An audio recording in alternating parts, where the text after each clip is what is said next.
शुभांगी देसाई. काय त्रास होत होता तुम्हाला? मला डाव्या पाय पूर्णच दुखत होता, म्हणजे चक्क येत होते, खूप मुंग्या येत होत्या आणि डावा पाय दुखायचा. झोपली का बरं वाटायचं, उठली बिलकुल उठू नाही द्यायचं. चालता येत होतं? चालता येत होतं पण लंगडत चालायचं. अच्छा. मग हा त्रास किती दिवसापासून होता? 6 महिन्यापासून. अच्छा. मग 6 महिन्यापासून मग मी चेतन हॉस्पिटलमध्ये आली.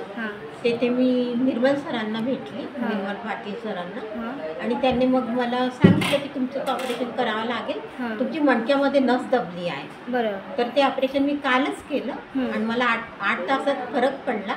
सरांचं नेचर फार छान आहे, सर आणि पूर्ण डिपार्टमेंट चांगलं आहे इथलं. अच्छा.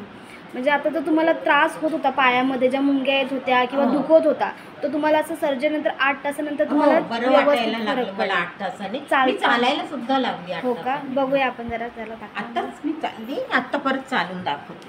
अच्छा. कुठे चालू? कुठं? हां, चला तिकडे. अरे वा, खूपच छान चालतंय आता. लंगतच चालायचं. ओके.